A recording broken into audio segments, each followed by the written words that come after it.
السلام علیکم ورحمۃ اللہ وبرکاتہ نحمده ونصلي ونسلم على حبیبه الکریم اما بعد فاعوذ باللہ من الشیطان الرجیم بسم اللہ الرحمن الرحیم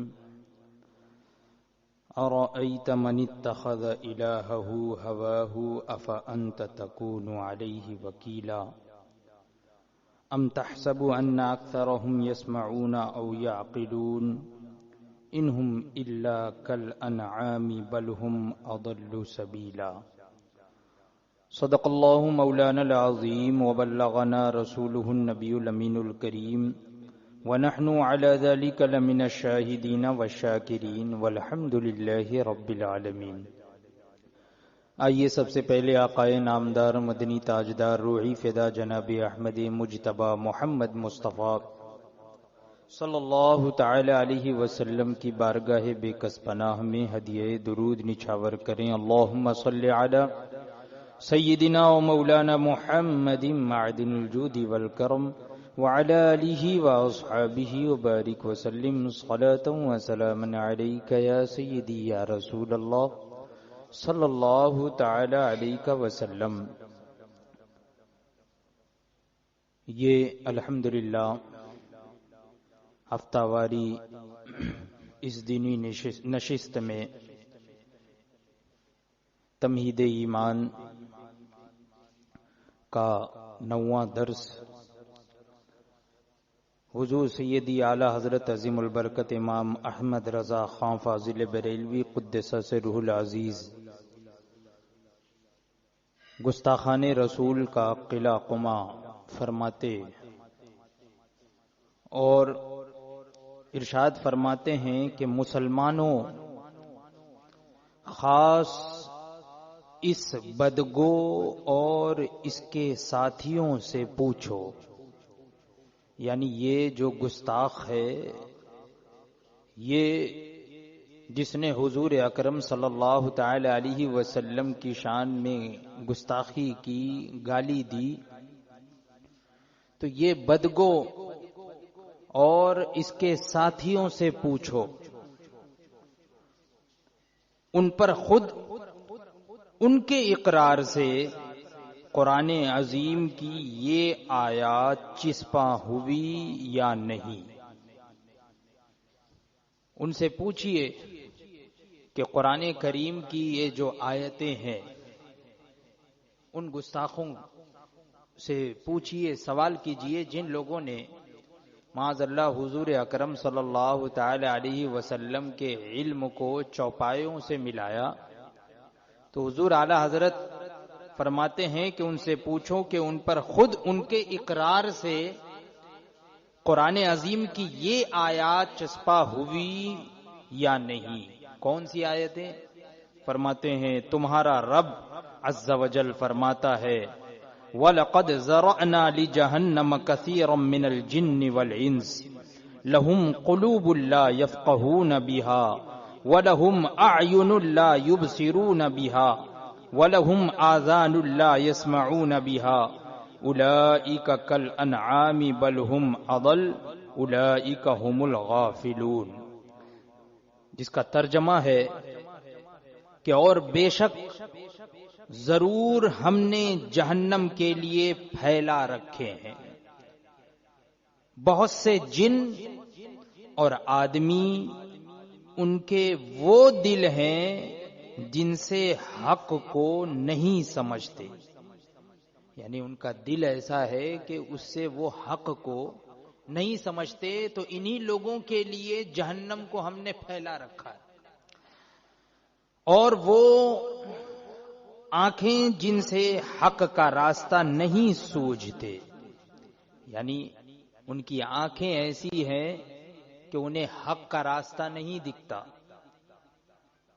اور ان کے دل ایسے ہیں کہ جن سے وہ حق کو نہیں سمجھتے، اور وہ کان جن سے حق بات نہیں سنتے، یعنی نہ ہی دل سے سمجھتے ہیں حق کو، نہ ہی آنکھوں سے حق کو دیکھتے ہیں، اور نہ ہی کانوں سے حق کو سنتے ہیں، تو وہ چوپایوں کی طرح ہیں بلکہ ان سے بھی بڑھ کر بہکے ہوئے وہی لوگ غفلت میں پڑے ہیں.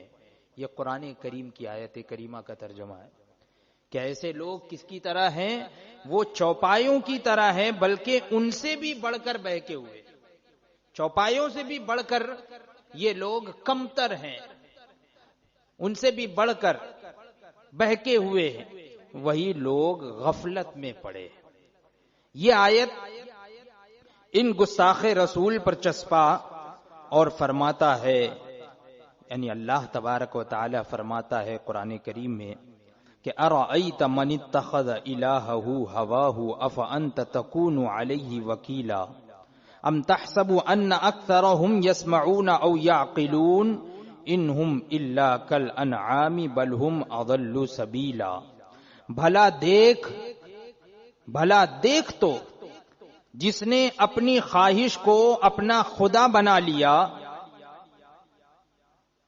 تو کیا تو اس کا ذمہ لے گا؟ یا تجھے گمان ہے کہ ان میں بہت سے کچھ سنتے یا عقل رکھتے ہیں؟ وہ تو نہیں مگر جیسے چوپائے، بلکہ وہ تو ان سے بھی بڑھ کر گمراہ ہیں. یعنی یہ بھی انہی لوگوں سے متعلق یہ آیت کریمہ ہے جو لوگ حق واضح ہونے کے بعد بھی سمجھتے نہیں ہیں، یعنی قبول نہیں کر رہے ہیں. حق واضح ہو گیا لیکن قبول نہیں کر رہے ہیں، دیکھ نہیں رہے ہیں، حالانکہ سامنے ہے. حضور اکرم صلی اللہ تعالی علیہ وسلم کی ذات گرامی سامنے ہے، حضور نے اعلان نبوت فرمایا، لیکن ابو جہل وغیرہ جیسے گستاخ ان لوگوں نے حضور کو دیکھا لیکن انہوں نے سمجھا نہیں، حق کی نگاہ سے دیکھا نہیں. تو ان لوگوں کے لیے یہ آیت کریمہ ہے کہ وہ تو نہیں مگر جیسے چوپائے، یعنی یہ چوپایوں کی طرح ہے بلکہ وہ تو ان سے بھی بڑھ کر گمراہ ہیں. یعنی ایسے کفار یہ چوپایوں سے بھی بڑھ کر گمراہ ہے. یہ دو آیات کریمہ حضور اعلی حضرت نے ذکر فرمائی. اب وہ ذہن میں رکھیے گا کہ اس بدبخت اشرف علی تھانوی نے کیا کہا تھا. حضور اکرم صلی اللہ تعالی علیہ وسلم کے علم کو چوپایوں کے برابر معاذ اللہ اس نے بتایا تھا. وہ عبارت ذہن میں رکھیے، اس نے جو گستاخی کی، جو گالی دی. اب یہ آیت کریمہ اسے بھی ذہن میں رکھیے. اعلی حضرت فرماتے ہیں کہ ان بدگویوں نے چوپایوں کا علم تو انبیاء علیہم الصلاۃ والسلام کے علم کے برابر مانا. ان لوگوں نے اپنی کتابوں میں کیا لکھا؟ حضور اکرم صلی اللہ تعالی علیہ وسلم اور دیگر انبیاء کرام علیہم الصلاۃ والتسلیم کے علم کو چوپایوں کے برابر ان لوگوں نے مانا. اب ان سے پوچھئے کیا تمہارا علم انبیاء یا خود حضور سید الانبیاء علیہ وآلہم الصلاۃ والثناء کے برابر ہے؟ ان سے پوچھئے کہ تمہارا علم کسی بھی نبی کے برابر ہے یا حضور اکرم صلی اللہ تعالی علیہ وسلم کے برابر ہے تمہارا علم؟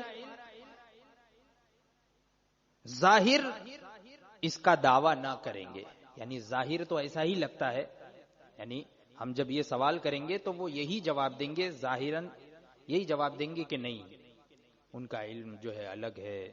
ظاہر تو یہی ہے کہ وہ اس کا دعویٰ نہ کریں گے، اور اگر کہہ بھی دیں کہ ہاں ہمارے برابر ہے علم میں، جو ہے وہ نبی بلکہ حضور سید الانبیاء علیہ الصلوۃ والسلام یہ سب جو ہے وہ ہمارے برابر ہیں، تو فرماتے ہیں اگر کہہ بھی دیں کہ جب چوپایوں سے برابر کر دی آپ تو دو پائے ہیں، یعنی وہ کوئی بڑی بات نہیں ہے، کہہ بھی سکتے ہیں، وہ کوئی دور کی بات نہیں ہے، بڑی بات نہیں ہے. جب حضور کے علم کو ان لوگوں نے چوپایوں کے برابر بتا دیا معاذ اللہ، تو وہ گستاخ تو خود انسان ہے، دو پیر والا ہے. چوپائے کا مطلب چار پیر والے، تو جب چوپایوں کے برابر کر لیا تو وہ تو انسان ہے، تو کوئی دور کی بات نہیں ہے. وہ کہہ بھی سکتا ہے کہ ہاں برابر کیا بلکہ میں زیادہ ہوں. اس طرح بھی کہہ سکتا ہے، کیونکہ اس نے حضور کے علم کو چوپایوں کے برابر جب کہہ دیا تو حضور اعلی حضرت فرماتے ہیں کہ کوئی بعید بات نہیں ہے، کیونکہ وہ جب چوپایوں کے برابر اس نے بتا دیا حضور کے علم کو، اور وہ خود تو دو پائے یعنی انسان ہے، دو پیر والا ہے یعنی انسان ہے، اور ظاہر ہے سب ہر کوئی جانتا ہے کہ انسان جو ہے وہ چوپایوں سے زیادہ جانتا ہے، تو کوئی بعید بات نہیں ہے کہ وہ یہ بھی مان لے کہ ہاں مجھے حضور سے زیادہ علم۔ تو فرماتے ہیں کہ اگر کہہ بھی دیں کہ جب چوپایوں سے برابری کر دی، آپ تو دو پائے ہیں، برابری مانتے کیا مشکل ہے، یعنی کوئی مشکل بات نہیں ہے، کوئی دور کی بات نہیں ہے، مان بھی سکتے ہیں۔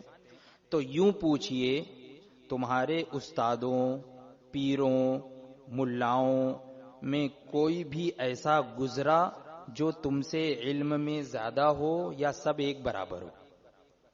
ان سے یہ پوچھئے کہ تمہارے جو بھی پیر ہیں، استاد ہیں، ملا جی ہیں، جو بھی ہیں، کوئی بھی کیا تمہارے علم میں ایسا ہے، کوئی بھی ایسا گزرا ہے کہ جو تم سے علم میں زیادہ ہو، یا سب تم لوگ برابر ہو؟ یعنی تمہارے استاد بھی علم میں تمہارے برابر ہیں، تمہارے پیر بھی علم میں تمہارے برابر ہے، سب کوئی برابر ہے، یا زیادہ بھی ہے، کوئی ہے ایسا کہ جو علم میں زیادہ ہو؟ آخر کہیں تو فرق نکالیں گے، یعنی کہیں تو وہ فرق ذرا سا تو نکالیں گے کہ ہاں تھوڑا سا فرق ہے، تھوڑا تو وہ زیادہ ہوں گے ہی، ہمارے استاد ہیں تو علم میں تو وہ زیادہ ہوں گے، یا ہمارے پیر ہیں تو تھوڑا زیادہ ہوں گے، کہیں تو فرق نکالیں گے۔ اعلیٰ حضرت فرماتے ہیں کہ آخر کہیں تو فرق نکالیں گے، تو ان کے وہ استاد وغیرہ تو ان کے اقرار سے علم میں چوپایوں کے برابر ہوئے، یعنی پہلے ہی وہ اقرار کر چکے کتاب میں کیا کہ سب کا علم کس کے برابر ہے؟ چوپایوں کے برابر ہے، چاہے وہ نبی ہو کہ غیر نبی ہو، سب کا علم چوپایوں کے برابر ہے۔ تو پہلے وہ اقرار کر چکے کہ ہمارے استاد کا بھی علم چوپایوں کے برابر ہے، ان کے اقرار وہ پہلے ہی اقرار کر چکے ہیں اپنی کتاب میں، اپنی تحریر میں، کہ ہمارے استاد کا بھی علم چوپایوں کے برابر ہے، اور یہ ان سے علم میں کم ہے، یعنی اب یہ قبول بھی کر رہا ہے کہ ہاں استاد سے تو میں کم ہوں، اپنے استاد سے علم میں کم ہوں، اور سب لوگوں کے بارے میں یعنی استاد کے بارے میں بھی یہ پہلے ہی قبول کر چکا ہے کہ یہ چوپایوں کے برابر ہے، اور اب یہ بھی اقرار کر رہا ہے کہ میں اس سے تھوڑا کم ہوں۔ فرماتے ہیں کہ اور یہ ان سے علم میں کم ہے، جبھی تو ان کی شاگردی کی، ورنہ شاگردی کیوں کرتا؟ شاگردی کیوں کی بھائی؟ استاد کسی کو کیوں بنایا جاتا ہے؟ وہ علم میں زیادہ ہوتا ہے تبھی تو استاد بنایا جاتا ہے۔ اب جب تم نے کسی شخص کو اپنا استاد مانا، استاد بنایا، تو یہ تو بالکل ظاہر ہے اس کو ماننا ہی پڑے گا کہ وہ استاد مجھ سے علم میں زیادہ ہے، اور وہ استاد کس کے برابر ہے؟ پہلے ہی اس نے اقرار کر لیا ہے کہ چوپایوں کے برابر ہے علم میں، تو اب یہ اس سے کم ہوا؟ تو اعلیٰ حضرت فرماتے ہیں دیکھیں کس طریقے سے گرفت فرما رہے ہیں اس کے، ہر طریقے سے اعلیٰ حضرت نے سمجھانے کی کوشش کی ان گستاخوں کو، یوں ہی ان پر کفر کا فتویٰ نہیں صادر فرمایا، بلکہ ہر طریقے سے انہیں سمجھانے کی کوشش کی، لیکن ان لوگوں نے ایک نہ سنی، اور اپنی باتوں پر، اپنی گستاخیوں پر، اپنی گالیوں پر وہ اڑے رہے، تب جا کر حضور سیدی اعلیٰ حضرت نے ان پر کفر کا فتویٰ صادر فرمایا۔ اور یہ چونکہ یہ حق تھا کہ حضور اعلیٰ حضرت یہ جو حق ہے، جو سچ ہے، وہ حکم صادر فرمائیں، کیونکہ آپ مفتی ہیں، آپ حکم لگانے والے قاضی ہیں، مفتی ہیں، اگر آپ کفر کا فتویٰ نہ لگاتے تو پکڑ کس کی ہوتی؟ اعلیٰ حضرت کی ہوتی یا نہیں؟ تو اعلیٰ حضرت نے کفر کا فتویٰ یہ یوں ہی فوراً نہیں لگا دیا سنتے ہی، جیسے آج کل عام طور پہ چلتے پھرتے کسی سے کچھ سن لیا، فوراً اس سے نہ تصدیق کی جاتی ہے کہ بھئی ہاں تم نے ایسا کہا ہے یا نہیں کہا ہے، فوراً اس کا نام لے کر، ایک تو ہوتا ہے کہ بھئی کسی نے کہا ہو تو یہ کفریہ جملہ ہے، لیکن اگر کسی کے بارے میں جب تک کہ تصدیق نہ ہو جائے ثبوت شرعی سے کہ ہاں اس نے کہا ہے، تب تک کہ آپ اس پر کفر کا حکم نہیں لگا سکتے، اس سے آپ تصدیق کیجئے پہلے کہ ہاں آپ نے کہا ہے، اب وہ اقرار کرے کہ ہاں میں نے یہ کہا ہے، اب اس سے اگر آپ کہیں کہ بھئی تمہارا یہ جملہ کفریہ ہے، آپ اس سے توبہ کرو، اگر وہ توبہ کر لے تو صحیح بات ہے، اگر وہ اڑا رہے تب فتویٰ صادر کیا جائے گا کہ ہاں یہ فلاں اس وجہ سے کافر ہے. آج کل تو بہت زیادہ جو ہے وہ یہ فتویٰ دینا بھی ایڈوانس ہو گیا ہے اور لوگوں پر نام لے لے کر کفر کا فتویٰ اور حکم لگاتے رہتے ہیں. اس سے بھی بچنا چاہیے. اعلیٰ حضرت نے بڑی احتیاط فرمائی, ہر طریقے سے سمجھانے کی کوشش کی. دیکھیے کس طریقے سے فرماتے ہیں. تو ان کے وہ استاد وغیرہ ان کے اقرار سے علم میں چوپایوں کے برابر ہوئے اور یہ ان سے علم میں کم ہیں, جبھی تو ان کی شاگردی کی. اور جو ایک مساوی سے کم ہو دوسرے سے بھی ضرور کم ہوگا. تو یہ حضرات خود اپنی تقریر کی روح سے چوپایوں سے بڑھ کر گمراہ ہوئے.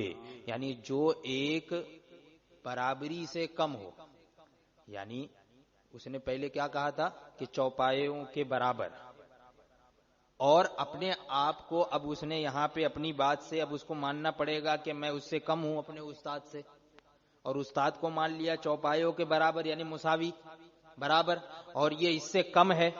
تو جب اس سے کم ہے تو دوسروں سے بھی کم ہوا یا نہیں, یعنی چوپائے سے بھی کم ہوا یا نہیں. اپنے استاد کے علم کو کس کے برابر مانا؟ چوپائے کے برابر. اس کا مطلب یہ ہوا کہ اس کے استاد کا علم اور چوپائے کا علم دونوں برابر. اور یہ ہے شاگرد, اس کا علم اپنے استاد سے کم, تو چوپائے سے بھی کم ہوا یا نہیں؟ چوپائے سے بھی کم ہوا نا, چوپائے کے برابر اس کے استاد کا علم, تو اس کا علم مساوی میں جس سے بھی کم ہوگا تو سب سے کم ہوگا. تو جب استاد سے کم ہے تو چوپائے سے بھی کم ہوگا. وہی اعلیٰ حضرت فرما رہے کہ جو ایک مساوی سے کم ہو, یعنی ایک برابری والے سے کم ہو, تو دوسرے سے بھی ضرور کم ہوگا, یعنی چوپائے سے بھی تو اب ضرور کم ماننا پڑے گا. تو یہ حضرات خود اپنی تقریر کی روح سے چوپایوں سے بڑھ کر گمراہ ہوئے اور ان آیتوں کی مصداق ٹھہرے. یعنی یہ جو ابھی آیت کریمہ پیش کی گئی, یہ اللہ تبارک و تعالی نے جن لوگوں کے بارے میں ارشاد فرمایا کہ یہ چوپایوں سے بھی بڑھ کر گمراہ ہے, چوپایوں سے بھی بدتر ہے, تو خود اس نے قبول کر لیا کہ ہاں ہم چوپایوں سے بدتر ہے. خود اس نے اپنی عبارت سے ہی قبول کر لیا کہ چوپایوں کے برابر اگر مان لیا اپنے استاد کو تو یہ کمتر ہوا, تو چوپایوں سے بھی کمتر اور بدتر ہوا یا نہیں؟ تو یہ ان آیتوں کے مصداق ٹھہرے. کذالک العذاب ولعذاب الآخرۃ اکبر لو کانوا یعلمون. ایسا ہی اللہ کا عذاب ہے, کذالک العذاب ولعذاب الآخرۃ اکبر, اور بے شک آخرت کا عذاب یہ سب سے بڑا ہے. لو کانوا یعلمون, اگر یہ جانتے, انہیں اگر علم ہوتا معلوم ہوتا تو آخرت کا عذاب تو بہت بڑا. تو ایسے ہی انہی لوگوں کے لیے عذاب ہے جو خود اپنی عبارتوں سے اپنے قول سے یہ اپنے آپ کو جانوروں سے اور چوپایوں سے بدتر بتا رہے ہیں. اور قرآن پاک میں کن لوگوں سے متعلق آیا کہ وہ چوپایوں سے بدتر ہیں؟ کفار و مشرکین کے بارے میں آیا, کافروں کے بارے میں آیا. تو یہ اپنے آپ کو چوپایوں سے بدتر خود ہی تو ان آیتوں کے مصداق ہو گئے. اعلیٰ حضرت فرما رہے مسلمانوں یہ حالتیں تو ان کلمات کی تھیں جن میں انبیاء کرام و حضور پرنور سید الانام علیہ الصلاۃ والسلام پر ہاتھ صاف کیے گئے.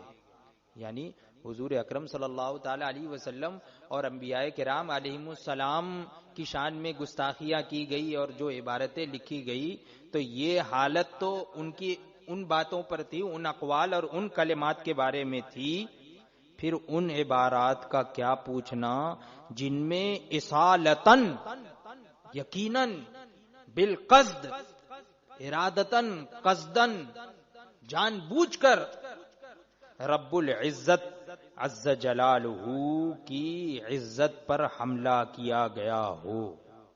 یعنی یہ تو بات تھی کہ انہوں نے حضور اکرم صلی اللہ علیہ وسلم اور انبیاء کرام علیہم السلام کے گستاخی میں ان کے خلاف جو عبارتیں لکھی ہے تو ان کی حالت تھی, اور جو ان لوگوں نے اللہ تبارک و تعالیٰ کی شان میں جو گستاخیاں کی ہے تو پھر اس کا حال تو اس سے بھی بڑھ کر.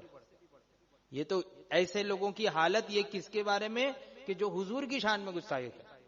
تو فرماتے ہیں کہ جن لوگوں نے جن میں ان عبارات کا کیا پوچھنا، وہ عبارتیں اس کا کیا کہ جن میں اصالتاً بالقصد یعنی جان بوجھ کر، قصدن یقیناً اللہ تبارک و تعالی کی عزت پر حملہ کیا گیا ہو، خدارا انصاف، خدا کے لیے انصاف. آپ انصاف کیجئے، پڑھنے والوں سننے والوں آپ انصاف سے بتاؤ، انصاف کے ساتھ آپ یہ فیصلہ کرو، بتاؤ خدا کے لیے. کیا جس نے کہا کہ میں نے کب کہا ہے کہ میں وقوع کذب باری کا قائل نہیں ہوں، یعنی یہ کسی نے فتویٰ پوچھا تھا رشید احمد گنگوہی سے، کسی نے فتویٰ پوچھا تھا اور فتوے میں اس نے یہ کہا کہ ایک شخص ہے اس نے ایسا کہا. کیسا کہا؟ اس نے یہ کہا کہ میں نے کب کہا، میں کب کہہ رہا ہوں، میں نے کب کہا کہ میں وقوع کذب باری کا قائل نہیں ہوں، یعنی اللہ تبارک و تعالی کے جھوٹ کے واقع ہونے کا قائل نہیں ہوں، میں ایسا نہیں بول رہا ہوں. یعنی کیا مطلب؟ یعنی میں اللہ تعالی کے جھوٹ کے واقع ہونے کا قائل ہوں، یہ کسی نے کہا ایسا. تو اس کے بارے میں فتویٰ پوچھا گیا رشید احمد گنگوہی سے کہ کوئی شخص ایسا کہہ رہا ہے کہ میں اللہ تبارک و تعالی کے جھوٹے ہونے کا قائل ہوں، یعنی میں نے یہ کب کہا کہ وقوع کذب باری کا قائل نہیں، میں وقوع کذب باری کا قائل نہیں ہوں، میں ایسا نہیں کہہ رہا ہوں. یہ مطلب کیا مطلب؟ یعنی اللہ تعالیٰ کے جھوٹا ہونے کا میں قائل ہوں، یہی مطلب ہوا نا، اس کا مطلب یہی ہوا. اب دیکھیے، یعنی وہ شخص اس کا قائل ہے کہ خدا بالفعل جھوٹا ہے، جھوٹ بولا، جھوٹ بولتا ہے. وقوع کذب باری، وقوع کا مطلب ہوتا ہے واقع ہونا، کذب کا مطلب ہوتا ہے جھوٹ، اور باری تعالی اللہ تبارک و تعالی، یعنی اللہ تبارک و تعالی کے لیے جھوٹ کو ثابت ماننا، بلکہ وقوع کا مطلب کیا ہوتا ہے؟ یعنی واقع ہونا. تو اس نے بالفعل کا مطلب یہ ہوتا ہے کہ اللہ تعالیٰ جھوٹ بولتا رہتا ہے. بالفعل کا مطلب یہ ہوتا ہے، ایک ہوتا ہے بالامکان اور ایک ہوتا ہے بالفعل، ایک بالقوہ بھی ہوتا ہے. بالقوہ کا مطلب یہ ہوتا ہے کہ وہ ایسا کر سکتا ہے لیکن کر نہیں رہا ہے، ابھی کر نہیں رہا ہے. جیسے کہ مثال کے طور پہ میں جو ہے وہ لکھتا ہوں، میں کاتب ہوں، یعنی میں لکھتا ہوں لیکن ابھی لکھ نہیں رہا ہوں. تو میں ابھی بالفعل لکھ نہیں رہا ہوں لیکن میں لکھنے والا ہوں بالقوہ، یعنی میرے اندر یہ طاقت ہے کہ میں لکھ سکتا ہوں. تو اس کو بولتے ہیں بالقوہ، یعنی ابھی نہیں ہو رہا ہے لیکن کبھی تو میں ایسا کر سکتا ہوں. اور ایک ہوتا ہے بالفعل، یعنی میں ابھی اگر لکھ رہا ہوں تو یہ ہوا بالفعل، میں ابھی لکھ رہا ہوں تو یہ میرا کاتب ہونا ہوا بالفعل. تو یہاں پر حضور اعلی حضرت فرماتے ہیں کہ وہ شخص اس کا قائل ہے کہ خدا بالفعل جھوٹا ہے، یعنی ابھی جھوٹا ہے، جھوٹ بولا، جھوٹ بولتا ہے، یعنی پہلے بھی جھوٹ بولا اور بولتا ہے، آگے بھی بولے گا اور ابھی بھی جھوٹا ہے معاذ اللہ. یہ ایسا کسی نے کہا تو اس شخص کے کہنے کا مطلب یہ تھا. اس کی نسبت یہ فتویٰ دینے والا، یعنی یہ فتویٰ جو ہے رشید احمد گنگوہی نے دیا تھا اسی سے متعلق، یعنی کسی نے پوچھا تھا کہ ایسا کوئی کہے کہ میں اللہ تبارک و تعالیٰ کے جھوٹا ہونے کا قائل ہوں، کوئی یہ کہے تو اس سے متعلق کوئی کسی نے حکم پوچھا، فتویٰ پوچھا کہ اس سے متعلق کیا حکم ہے. تو اعلیٰ حضرت فرما رہے ہیں کہ اس کی نسبت یہ فتویٰ دینے والا کہ اگرچہ اس نے تعویل آیات میں خطا کی، یعنی اگرچہ اس نے آیت کریمہ میں کسی کی تعویل میں، یعنی کسی کا معنی سمجھنے میں جو ہے نا اس نے غلطی کی ہے، خطا کی، مگر تاہم اس کو کافر یا بدعتی ضال کہنا نہیں چاہیے۔ کیا حکم دیا؟ کہ پھر بھی اسے نہ کافر کہا جائے گا، نہ ضال یعنی نہ گمراہ کہا جائے گا، نہ بدعتی کہا جائے گا۔ یہ فتویٰ دیا رشید احمد گنگوئی۔ یعنی کسی نے کہا کہ اللہ تبارک و تعالیٰ جھوٹ بول سکتا ہے، میں اس کا قائل ہوں کہ جھوٹ بولتا ہے، بول سکتا ہے نہیں بلکہ جھوٹ بولتا ہے، اس کا قائل کوئی ہے اور اس سے متعلق یہ فتویٰ صادر کر رہا ہے رشید احمد گنگوہی، کیا کہ اس نے جو ہے وہ آیت سمجھنے میں کچھ غلطی کی ہے اگرچہ، لیکن اس کو نہ کافر کہا جائے گا، نہ گمراہ کہا جائے گا، نہ بدعتی کہا جائے گا، کچھ نہیں کہا جائے گا۔ جس نے کہا کہ اس کو کوئی سخت کلمہ نہ کہنا چاہیے، جس نے کہا کہ اس میں تکفیر علماء سلف کی لازم آتی ہے، تکفیر علماء سلف کی لازم آتی ہے، یعنی اس نے یہ بھی کہا کہ اس کو جو ہے کوئی سخت جملہ نہ کہا جائے، یعنی کافر وغیرہ نہ کہا جائے رشید احمد گنگوئی نے، اور یہ بھی کہا کہ اگر اس کو ہم کافر کہیں گے نا تو ہمارے جو اسلاف ہیں، جو علماء کرام، ان کی بھی تکفیر لازم آ جائے گی، یعنی اس کے بقول معاذ اللہ ہمارے جو اسلاف ہیں انہوں نے بھی معاذ اللہ اللہ تعالیٰ کو کسی نے جھوٹا کہا ہے، اس کے بقول۔ تبھی تو یہ کہہ رہا ہے کہ اگر ہم اس کو کافر کہیں گے تو اس کی وجہ سے اسلاف کو بھی کافر کہنا پڑے گا۔ دیکھیے تو فرمایا جس نے کہا کہ اس میں تکفیر علماء سلف کی لازم آتی ہے، حنفی شافعی پر طعن و تدلیل نہیں کر سکتا، حنفی شافعی پر طعن و تدلیل نہیں کر سکتا، یعنی جس طریقے سے حنفی شافعی میں اختلاف ہوتا ہے، حنفی شافعی میں کہ بھئی حنفیوں کے نزدیک یہ فرض ہے، یہ واجب ہے، یہ سنت ہے، نماز میں یہ چیزیں ضروری ہیں، نماز میں ہاتھ کہاں باندھنا ہے، نماز میں زور سے آمین کہنا ہے امام کے پیچھے یا آہستہ آمین کہنا ہے، امام کے پیچھے سورہ فاتحہ پڑھنا ہے یا نہیں پڑھنا، یہ جو اختلاف ہے نا حنفی شافعی وغیرہ کا، تو یہ بدبخت اسی اختلاف سے اس کو ملا رہا ہے کہ ایسے ہی یہ بھی اختلاف ہے، یعنی ہمارے علماء نے اس میں اختلاف کیا ہے کہ کچھ لوگ یہ کہتے ہیں کہ اللہ تعالیٰ جھوٹ بولتا ہے اور کچھ لوگ کہتے ہیں کہ نہیں بولتا ہے، یعنی یہ اختلاف ہے معاذ اللہ۔ اس نے کیا کہا کہ جیسے حنفی شافعی کا اختلاف ہے ویسے اللہ تعالیٰ کے جھوٹا ہونے میں بھی اختلاف ہے معاذ اللہ، یعنی بعض لوگ معاذ اللہ تعالیٰ کو جھوٹا کہتے ہیں اس کے قول کے مطابق۔ تو وہی اعلیٰ حضرت فرما رہے ہیں کہ خدا کو معاذ اللہ جھوٹا کہنا بہت سے علماء سلف کا بھی مذہب تھا، یہ اختلاف حنفی شافعی کا سا ہے، یعنی اس نے یہ کہا کہ بہت سا اس میں اختلاف ہے علماء کا، اور یہ اختلاف جو ہے نا وہ حنفی اور شافعی جیسا ہے، جیسے حنفی شافعی کا اختلاف ہے ویسے ہی یہ بھی اختلاف ہے، کسی نے ہاتھ ناف سے اوپر باندھے، کسی نے نیچے، ایسا ہی اسے بھی سمجھو کہ کسی نے خدا کو سچا کہا، کسی نے جھوٹا، لہذا ایسے کو تدلیل و تفسیق سے معمون کرنا چاہیے، یعنی اس کی گمراہی کا حکم نہیں دینا چاہیے، فاسق کا بھی حکم نہیں دینا چاہیے۔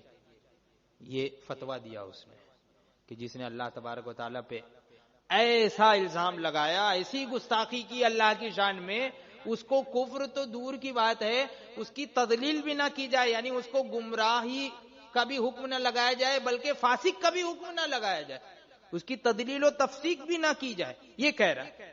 یعنی جو خدا کو جھوٹا کہے اسے گمراہ کیا معنی گنہگار بھی نہ کہو، یعنی گنہگار کا معنی بھی اس کے اندر نہیں ہے، یہ مطلب ہوا اس کا۔ کیا جس نے یہ سب تو اس مکذب خدا کی نسبت بتایا، یعنی اس نے کس کے بارے میں حکم بتایا؟ جس نے اللہ تبارک و تعالیٰ کو جھوٹا کہا، مکذب یعنی جھوٹا کہنے والا، تو جس نے اللہ تبارک و تعالیٰ کو جھوٹا کہا اس سے متعلق اس نے ایسا کہا، یہ سب، اور یہی خود اپنی طرف سے باوصف اس بے معنی اقرار کے کہ قدرت علی الکذب مع امتناع الوقوع مسئلہ اتفاقیہ ہے، صاف صریح کہہ دیا کہ وقوع کذب کے معنی درست ہو گئے، یعنی اس نے اپنی طرف سے بھی اقرار کر لیا کیا کہ کذب پر قادر ہونا، یعنی جھوٹ پر قدرت، اللہ تبارک و تعالی جھوٹ بول سکتا ہے، جھوٹ پر قدرت، مع امتناع الوقوع، یعنی وہ جھوٹ بولتا نہیں ہے لیکن جھوٹ بول سکتا ہے، اور یہ مسئلہ اتفاقیہ ہے، اس نے کہہ دیا کہ سب کا اس میں اتفاق ہے، معاذ اللہ، یعنی تمام علماء کا اس میں اتفاق ہے اس مسئلے پر کہ اللہ تعالیٰ جھوٹ بولتا نہیں ہے لیکن جھوٹ بول سکتا ہے، اس پہ سب کا اتفاق ہے، اس نے ایسا کہہ دیا، معاذ اللہ رب العالمین۔ تو فرماتے ہیں صاف صریح کہہ دیا کہ وقوع کذب کے معنی درست ہو گئے، یعنی جھوٹ کے واقع ہونے کا معنی جو ہے وہ صحیح ہے، یعنی جھوٹ ہو بھی سکتا ہے۔ جب اس نے خود مان لیا، کہہ دیا کہ یہ تو بالاتفاق یہ مسئلہ ہے سب کے نزدیک ہے، معاذ اللہ، اس نے یہ کہہ دیا کہ معاذ اللہ سب کے نزدیک ایسا ہے کہ اللہ تعالیٰ جھوٹ بول سکتا ہے لیکن جھوٹ بولتا نہیں ہے، تو جھوٹ بول سکتا ہے، تو ایک طریقے سے اس نے جھوٹ کے وقوع کا اقرار کیا یا نہیں، یعنی جھوٹ واقع ہونے کا اقرار تو کر لیا اس نے، ممکن مان لیا نا، ممکن الوقوع، یعنی اس کا واقع ہونا ممکن ہے۔ وہ فرماتے ہیں کہ یعنی یہ بات ٹھیک ہو گئی کہ خدا سے کذب واقع ہوا، کیا یہ شخص مسلمان رہ سکتا ہے؟ کیا ایسا شخص مسلمان رہ سکتا ہے؟ آپ بتائیے، اعلی حضرت دریافت فرما رہے ہیں، کیا ایسا شخص مسلمان رہ سکتا ہے؟ کیا جو ایسے کو مسلمان سمجھے خود مسلمان ہو سکتا ہے؟ اللہ تبارک و تعالی کو جھوٹا قرار دے دینا اور ممکن مان لینا بلکہ جھوٹا قرار دے دینا، یعنی یہ قبول کر لینا، اقرار کر لینا کہ ہاں وہ جھوٹا ہے، معاذ اللہ، اللہ تبارک و تعالی جھوٹ بولتا ہے، اس کا اقرار کر لینا، تو کیا ایسا کہنے والا مسلمان ہو سکتا ہے؟ یا ایسا کہنے والے کو جو مسلمان سمجھے وہ بھی کیا مسلمان ہو سکتا ہے؟ ہرگز نہیں مسلمان ہو سکتا۔ مسلمانوں، خدا را انصاف، ایمان نام کاہے کا تھا؟ ایمان کس کا نام تھا؟ بھول گئے؟ ایمان نام کس کا تھا؟ ایمان نام کاہے کا تھا؟ تصدیق الہی کا۔ ایمان کس کا نام تھا؟ اللہ تبارک و تعالی کو سچا ماننا، یہی تو ایمان ہے۔ ایمان اسی کا نام ہے، تصدیق کرنا، اللہ تبارک و تعالی کو سچا ماننا، اور تم جھوٹا مان رہے ہو تو ایمان کاہے کا؟ ایمان تو نام ہی ہے تصدیق الہی۔ فرماتے ہیں ایمان نام کاہے کا تھا؟ تصدیق الہی کا۔ تصدیق کا صریح مخالف کیا ہے؟ یعنی سچا، اس کا اپوزٹ کیا ہے؟ سچا کا اپوزٹ کیا ہے؟ مخالف۔ مخالف کا مطلب اپوزٹ۔ تو تصدیق کا صریح، صاف طور پہ سچا کا، سچائی کا، سچ بولنے والے کا، سچ بولنے کا جو اپوزٹ ہے، جو مخالف ہے، صریح طور پر سب پہ ظاہر ہے، وہ کیا ہے؟ سچا کا مخالف کیا ہوتا ہے؟ جھوٹا۔ تو وہی اعلیٰ حضرت فرماتے ہیں کہ تصدیق کا صریح مخالف کیا ہے؟ تکذیب۔ تکذیب، تکذیب کا مطلب یعنی کسی کو جھوٹا بنانا، جھٹلانا، کسی کو جھوٹا بنانا۔ تو ہم نے اللہ تبارک و تعالیٰ کو سچ مانا تو یہی تو ایمان ہے، اور اسی کا اپوزٹ ہے، اسی کا مخالف ہے تکذیب۔ تصدیق اور اس کا اپوزٹ ہے تکذیب۔ تو آپ نے جب تکذیب مان لیا تو کیا آپ ایمان والے رہے؟ اللہ تبارک و تعالیٰ کے لیے آپ نے جھوٹ باندھ دیا، آپ نے اللہ تبارک و تعالیٰ کو جھوٹا قرار دے دیا، تو یہ تکذیب الہی ہوا، تصدیق الہی نہیں ہوا، اس کا اپوزٹ ہو گیا۔ تو اعلیٰ حضرت وہی فرما رہے ہیں تکذیب کے کیا معنی ہے۔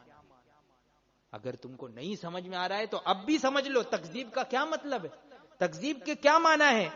کسی کی طرف کذب منسوب کرنا، اس کا نام ہے تکذیب۔ کسی کی طرف جھوٹ منسوب کرنا، یہی ہے تکذیب۔ اور کسی کی طرف جھوٹ منسوب کرنا جب تکذیب ہے، اور یہ اپوزٹ کس کا ہے؟ تصدیق کے۔ اور ایمان نام کس کا ہے؟ تصدیق کا، اور اس کا اپوزٹ ہے تکذیب۔ اور تکذیب کسے کہتے ہیں؟ کسی کی طرف جھوٹ منسوب کرنا۔ تو اس شخص نے اللہ تبارک و تعالیٰ کی طرف جھوٹ منسوب کیا تھا، تو اس نے وہ تکذیب کا قائل ہوا اور تم نے اس کے قول کو مان لیا اور یہ بھی کہہ دیا کہ وہ نہ کافر ہے نہ گمراہ ہے نہ فاسق ہے، کچھ بھی نہیں ہے، بلکہ بعض علماء نے بھی ایسا مانا ہے اگر ہم اس کو کافر کہیں گے تو ہمارے اسلاف کو بھی کافر کہنا پڑے گا معاذ اللہ. تو اس کا مطلب تم بھی اقرار کر رہے ہو معاذ اللہ کہ اللہ تبارک و تعالی جھوٹا ہے، تو تم بھی تکذیب کے قائل ہوئے. اور تکذیب اپوزٹ ہے تصدیق کے، اور تصدیق نام ہے ایمان کا. تو کیا تکذیب کرنے والا وہ ایمان والا ہوا؟ نہیں ہوا. تو وہی اعلیٰ حضرت سمجھا رہے ہیں کہ تکذیب کے کیا معنی ہے. کسی کی طرف کذب منسوب کرنا جب صراحتاً خدا کو کاذب کہہ کر بھی ایمان باقی رہے تو خدا جانے ایمان کس جانور کا نام ہے. اللہ تبارک و تعالیٰ کو جھوٹا کہہ کر بھی اگر ایمان باقی ہے تو پھر تب تو پھر پتہ نہیں پھر تمہارے نزدیک ایمان نام کس کا ہے. نعرہ تکبیر، نعرہ رسالت، علماء اہل سنت، مسلک اعلی حضرت.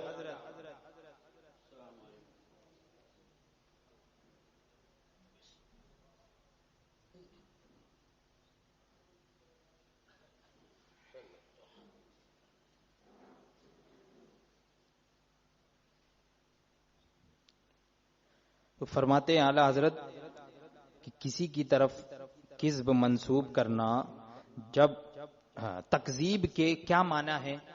تو تکذیب کا معنی یہ ہے، فرماتے ہیں کسی کی طرف کذب منسوب کرنا یعنی جھوٹ منسوب کرنا جب صراحتاً خدا کو کاذب کہہ کر بھی ایمان باقی رہے.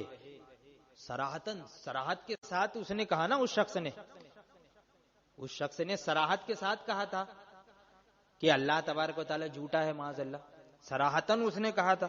تو جب صراحتاً خدا کو کاذب کہہ کر بھی اگر ایمان باقی رہے تو خدا جانے ایمان کس جانور کا نام ہے. پھر تو معلوم نہیں پھر کہ تمہارے نزدیک ایمان نام کس کا ہے جب اللہ تبارک و تعالیٰ کو ہی تم جھوٹا کہہ رہے ہو معاذ اللہ. خدا جانے ایمان کس جانور کا نام ہے. خدا جانے مجوس، وہ ہنود، وہ نصارہ، وہ یہود کیوں کافر ہوئے. تب تو ہم کو تو پھر کسی کو بھی کافر ہی نہیں کہنا چاہیے، چاہے وہ ہندو ہو کہ یہودی ہو کہ نصرانی ہو کہ مجوسی ہو، کوئی بھی ہو، وہ کافر کیوں ہوا؟ تکذیب کرنے کی وجہ سے تو کافر ہوا نا، جھٹلانے کی وجہ سے کافر ہوا، جھوٹا بنانے کی وجہ سے ہی تو کافر ہوا. اس نے تصدیق نہیں کی بلکہ تکذیب کی، اور تم تکذیب کی ہی جو ہے وہ وکالت کر رہے ہو، تکذیب کے ہی قائل ہو. تو وہی اعلیٰ حضرت فرما رہے کہ خدا جانے مجوس و ہنود و نصارہ و یہود کیوں کافر ہوئے. ان میں تو کوئی صاف صاف اپنے معبود کو جھوٹا بھی نہیں بناتا. وہ لوگ تو اپنے معبود کو جھوٹا بھی نہیں بناتے ہیں، جن کو پوجتے ہیں، پوجا کرتے ہیں جن کی اپنے معبودان باطل، تو وہ ان میں سے کوئی بھی جھوٹا بھی نہیں بتاتا. ہاں، معبود برحق کی باتوں کو یوں نہیں مانتے کہ انہیں اس کی باتیں ہی نہیں جانتے یا تسلیم نہیں کرتے. یعنی وہ اللہ تبارک و تعالی کے کلام کو نہیں مانتے، تسلیم نہیں کرتے، یا تو پھر ان کا دل جو ہے وہ سمجھتے نہیں ہے، جیسا کہ قرآن پاک کی آیت ابھی میں نے پڑھی. تو اعلیٰ حضرت فرماتے ہیں کہ یا تو جانتے نہیں یا تسلیم نہیں کرتے. ایسا تو دنیا کے پردے پر کوئی کافر سا کافر بھی شاید نہ نکلے کہ خدا کو خدا مانتا، اس کے کلام کو اس کا کلام جانتا اور پھر بے دھڑک کہتا ہو کہ اس نے جھوٹ کہا.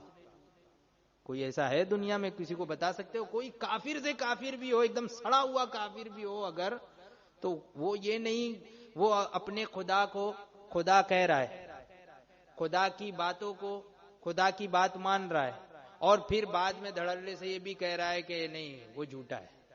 کوئی ایسا کافر کہتا ہے؟ کافر بھی نہیں کہتا ہے. اور تم جو ہے وہ اللہ تبارک و تعالی پر ایمان لانے کا دعویٰ کرتے ہو اور اللہ کو ہی جو ہے وہ جھوٹا قرار دے رہے ہو. اس سے وقوع کذب کے معنی درست ہو گئے. غرض کوئی ذی انصاف شک نہیں کر سکتا کہ ان تمام بدگویوں یعنی گستاخوں نے منہ بھر کر اللہ و رسول کو گالیاں دی ہیں. اب یہی وقت امتحان الہی کا ہے. واحد قہار جبار عز جلالہ سے ڈرو اور وہ آیتیں کہ اوپر گزری پیش نظر رکھ کر عمل کرو، آپ تمہارا ایمان تمہارے دلوں میں تمام گستاخوں سے نفرت بھر دے گا۔ ہرگز اللہ و رسول